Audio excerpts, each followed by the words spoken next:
We're going to create a multi-location test today.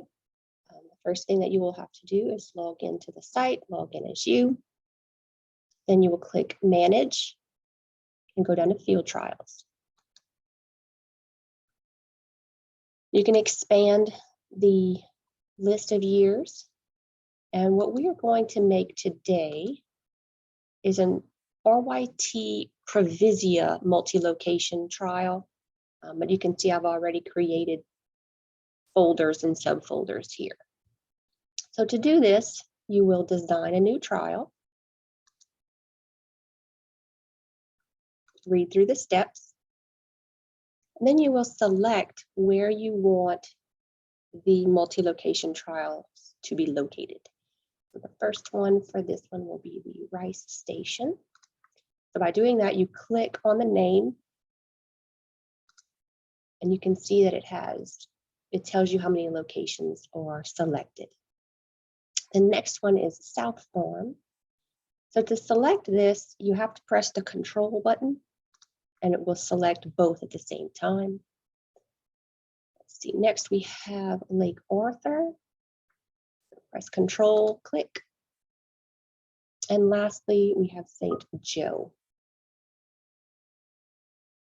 Control, click.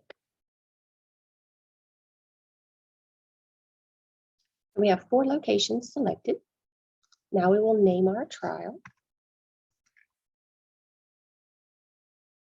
RYT, PV, and I like to put an underscore after whatever I'm naming, because if you have multiple locations, it will put an abbreviation here for each location. If you do not put this underscore, the location's abbreviation will be right up against the herbicide type, so it'll get to be a little confusing. Trial type, this is a regional yield trial, but you can select whichever one applies. Change the year if you need, put in this information if you need. I usually don't. For the description, I usually just take the trial name and copy and paste it in. For stock type, it needs to be a session. Design type, select what you want, but we do a complete block. And this button is showing if you want every single location to have the exact same randomization, but we do not. So we will leave it unchecked. So first, validate the form. We didn't get an error, so we will continue to the next step.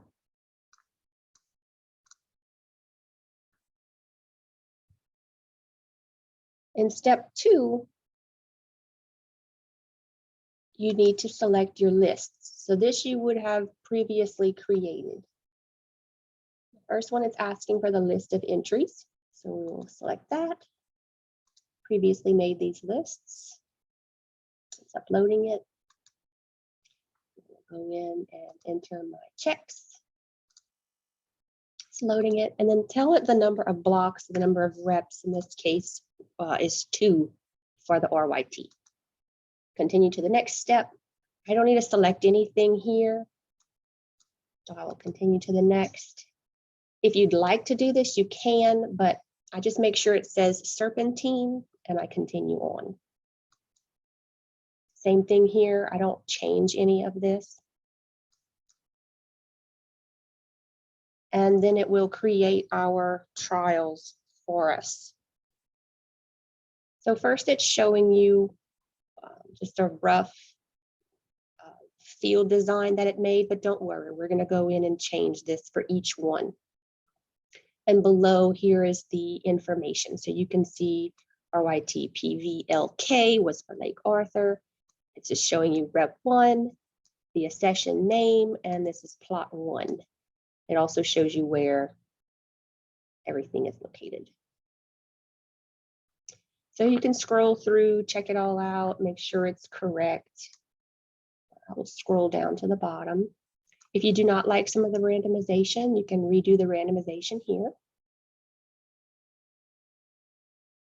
That is all correct. So I will confirm and save the trials. This might take a little time depending upon the size of your trial, so just be patient.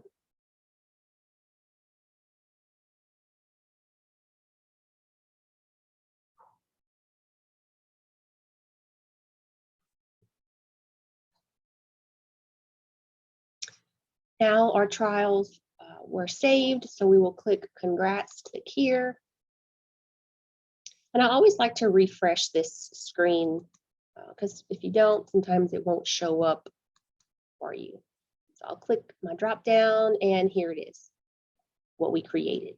So from here, I want to put it in the specific folders that I created. So in trials here. So you click on the one that you want to move, and then you select Move Folder. Now here's where we're going to select where it goes. So typically you just scroll down to the bottom, and these are the most recent ones that were added in. I will select Trials, and then the particular folder that you want to move. Even though we selected it, we still have to tell it here. And then press Save. Move successfully, so close, refresh it, and then it will load and you will be able to see that it is now where we need it to be. This is how you create a multi-location trial. So after this, if you want to go in and update each of the field dimension sizes, you would double click on each one and then go into the field layout tool and update the dimensions. To see, there's a separate video for creating field dimensions. That's it for multi-location trials.